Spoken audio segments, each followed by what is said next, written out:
Bom dia, boa tarde, boa noite.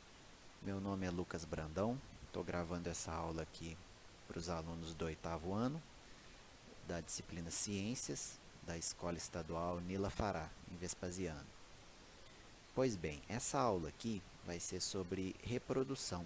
Então a gente vai começar a ver aqui algumas noções da reprodução. Então, em um primeiro momento, a gente vai falar do conceito de reprodução.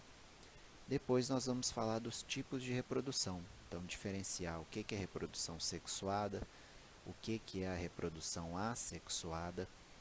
E aí essa aula vai aprofundar especificamente na reprodução assexuada.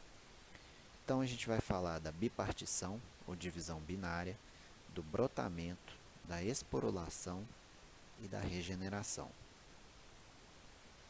A reprodução, para se ter um conceito, nada mais é do que a capacidade que uma espécie possui de gerar descendentes férteis, e reproduzir é muito importante, porque é através da reprodução que as espécies conseguem se perpetuar no ambiente. Se por algum motivo determinada espécie para de reproduzir, dentro de alguns anos ela pode chegar à extinção. Então, essa é a importância da reprodução, garantir a perpetuação de uma espécie. Bom, em relação à reprodução sexuada, ela é uma reprodução que ocorre a participação de gametas, gametas femininos, como o óvulo, gametas masculinos, como os espermatozoides, e ela é comum em uma grande diversidade de organismos. E a reprodução sexuada, ela gera variabilidade genética, ou seja, ela gera diferenças no material genético das espécies. E isso é muito importante, porque é a variabilidade genética que vai conseguir aumentar as chances que os indivíduos têm na natureza de se adaptar e de sobreviver. De uma maneira geral, quando a gente compara a reprodução sexuada com a assexuada, a reprodução sexuada ela gera poucos descendentes, isso de uma maneira geral. E ela apresenta também um crescimento populacional longo, o que é bem diferente da reprodução que a gente vai ver agora, que é a assexuada. Bom, na reprodução assexuada, é basicamente feita através de cópias, ou seja, através de clones. O mesmo indivíduo gera um outro indivíduo geneticamente igual. Então é um clone. Então não ocorre variabilidade genética, ao menos que ocorra uma mutação ali no código genético da espécie. A reprodução assexuada ela não envolve células sexuais, como por exemplo os gametas, espermatozoides, óvulo, e de uma maneira geral ela é muito comum de ocorrer em seres unicelulares, como bactérias, protozoários, mas pode ocorrer também em seres mais complexos, como seres pluricelulares, que têm mais de uma célula, como os fungos, plantas e animais.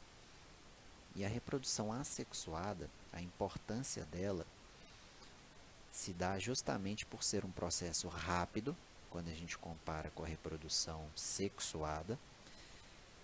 A reprodução assexuada ela não necessita de parceiro sexual, ela tem um reduzido gasto energético, tudo isso quando comparado com a reprodução sexuada.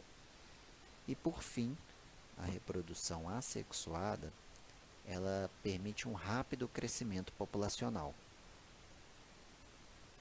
A primeira modalidade que a gente vai ver aqui da reprodução assexuada é a bipartição, ou divisão binária, que é um tipo de reprodução muito comum nas bactérias. Então, basicamente, o que a gente vê aqui no 1 é uma bactéria mãe, que tem um material genético aí que vai ser duplicado. Então, no 2, essa bactéria duplicou seu material genético, seu DNA, por exemplo, e posteriormente esse material genético duplicado vai ser separado.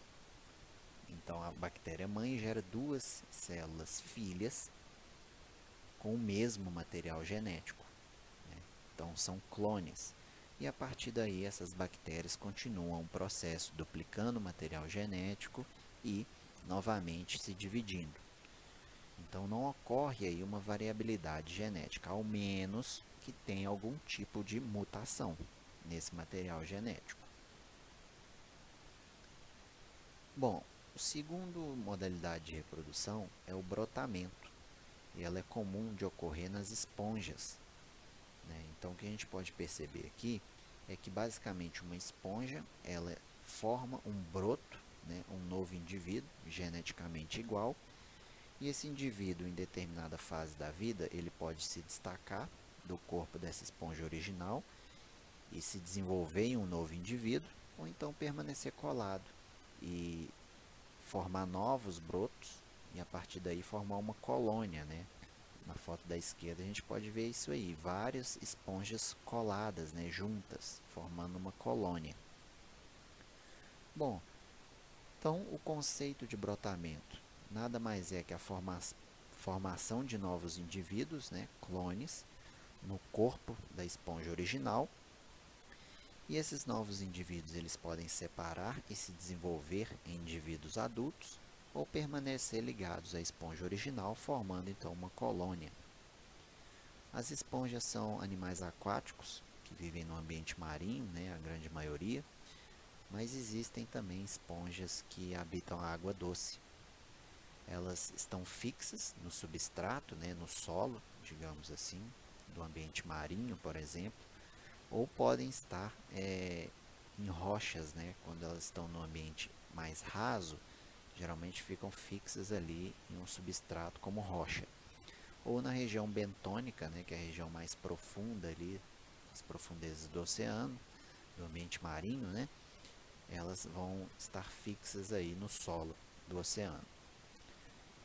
As esponjas elas são animais filtradores, então tem um fluxo contínuo ali, tem células, né, que vão puxar a água para dentro da esponja e através desse movimento da água entrando na esponja e saindo é que as partículas de alimento que estão suspensas ali no ambiente marinho são filtradas, né, são capturadas pelas células das esponjas e é dessa maneira que acontece a alimentação da esponja.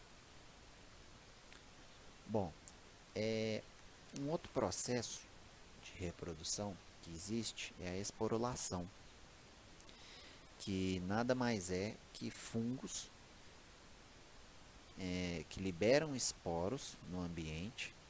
Então a gente pode perceber ali no número 1, a gente tem um corpo de frutificação, que é essa parte de cima do fungo, né, ou também conhecida como micélio reprodutivo. Nada mais é que uma região do fungo, né, que seria, por exemplo, um cogumelo. Esse corpo de frutificação ele vai ter esporângios, que são estruturas que vão abrigar os esporos. Em determinado momento da fase da vida desse fungo, esse esporângio começa a liberar os esporos no ambiente, que vão ser carregados aí pelo vento, por exemplo, e cair em um determinado substrato, que pode ser o solo. A partir desse momento, esses esporos podem germinar e formar um novo indivíduo.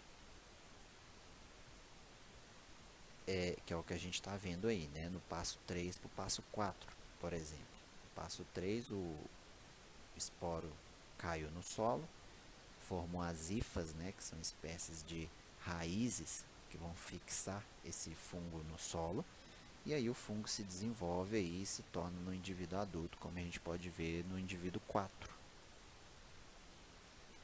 Então, o conceito de esporulação. A esporulação nada mais é que a liberação de esporos que vão germinar formando novos indivíduos.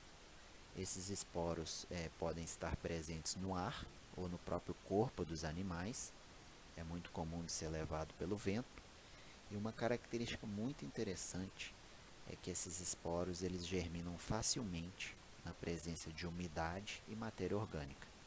Então, onde tem umidade e tem matéria orgânica, pode saber que vai dar fungo.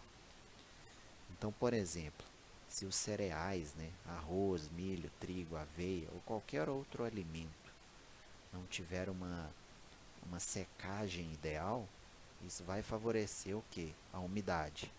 E essa umidade em contato com a matéria orgânica, que é esse arroz, milho, trigo e aveia, pode favorecer a proliferação de fungos. E os fungos, eles não são indivíduos assim que a maioria das pessoas pensa, bactéria, fungos são indivíduos danosos. Não. Os fungos podem possuir uma importância econômica e alimentar também. Então, nessa foto da esquerda aí, a gente pode ver um champignon, né? O cogumelo champignon, que é um tipo de fungo utilizado na alimentação humana. Shiitake é um outro, shimeji é outro fungo. As trufas, que são caríssimas, que são bastante apreciadas também na culinária. E até mesmo isso são fungos, né? São exemplos aí de fungos pluricelulares. Mas existem também fungos unicelulares, né? Formados de uma única célula, como por exemplo a levedura, que vai garantir lá a fermentação do vinho, da cerveja, fazendo a fermentação alcoólica, né? Adicionando álcool aí no vinho, na cerveja. Então os fungos possuem uma importância econômica e alimentar. Um outro tipo de reprodução que pode ocorrer é a regeneração. Nada mais é que a recomposição das partes perdidas de um ser vivo. Então aqui na foto da direita a gente está nesse desenho, né, da direita, é possível perceber uma planária, que é um verme plateuminto, né, um verme achatado, e essa modalidade de reprodução de regeneração ela é muito interessante, porque a planária, em qualquer ponto ali que ela for cortada, ela vai se regenerar em um novo indivíduo.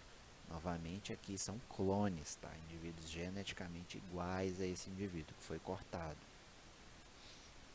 E essa modalidade de reprodução, ela pode ocorrer também em algumas esponjas, mas é mais comum aqui nas planárias, como nesse exemplo que eu dei.